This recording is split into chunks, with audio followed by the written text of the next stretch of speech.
Welcome to Prodrive and the BRX team.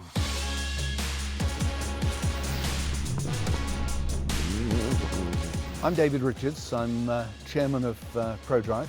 Obviously I'd had a background as a competitor myself, but having competed for so many years and obviously won the top title, the World Championship, you think what next? And what next was setting up our own team, and that was the genesis of Prodrive. In the early days we were sort of a dozen people, and it was quite a challenging period. Now it's very different, of course. Prodrive's done virtually every type of motorsport you can think of. But there was one event I'd always wanted to do, and that was Dakar.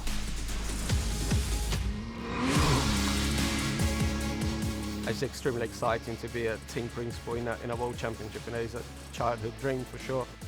The great thing about the World Rally Raid Championship is that it's all so different. You go around the world, you see extraordinary venues, extraordinary landscapes, different challenges everywhere you go. And I suppose that's what differentiates it from any other form of motorsport.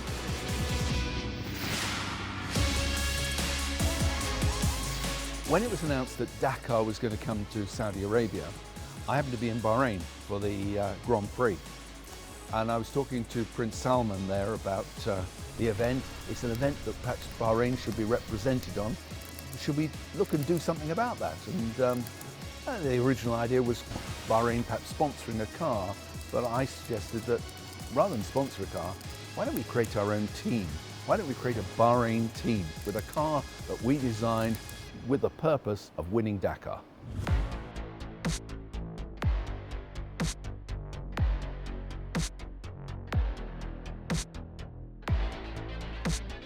The Prodrive Hunter that you can see behind me is not a compromise.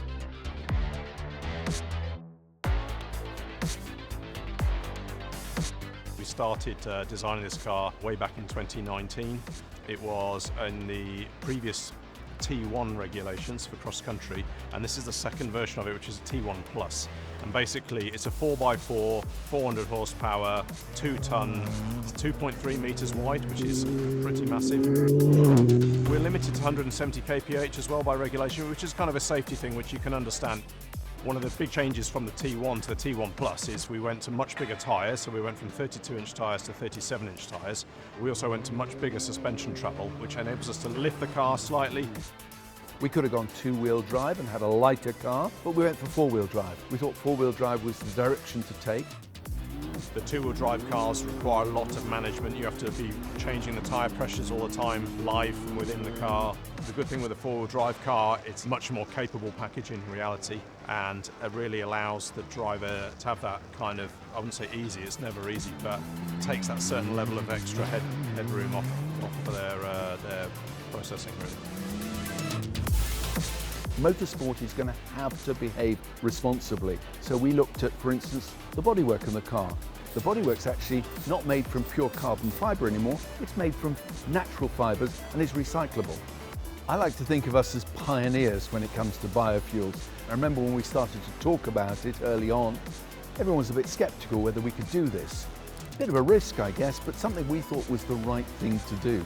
So we took the fuel from an English company who'd been developing over a number of years, and it comes from totally renewable sources and has a small amount of ethanol within it as well, but nonetheless it is basically a sustainable fuel, and as you saw, it performed perfectly.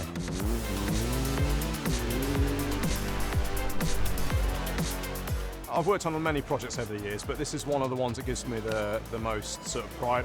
I don't see many weaknesses in the car, and that is something that I think that's born out of the effort that's gone into it by our whole team.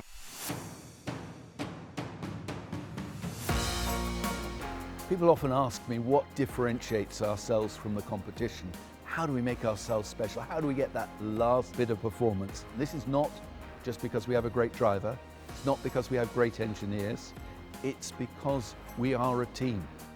Great cars like this don't get built by individuals, they get built by teams, but teams still take leadership, and I look at some of the wonderful engineers I've worked with, but there's one I would single out, that's David Lapworth. He's worked with me from the outset.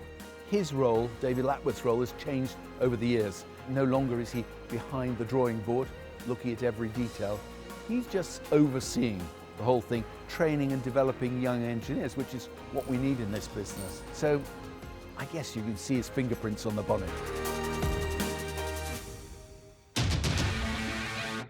Our ambitions as Prodrive, clearly, to win the World Rally Raid Championship. That has to be number one.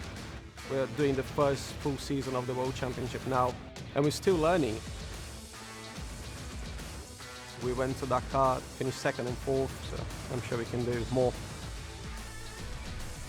This year, we will go very well prepared. We'll go, of course, with Sebastian Loeb leading the team, but we'll also have 3 further cars as well, so it'll be a very strong operation.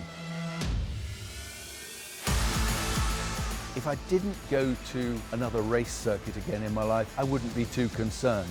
But going to the World Rally Raid Championship, going to the start of that event and knowing what adventure is ahead of us, that's different. That's something special, and that's something I do get up in the morning and really get excited about.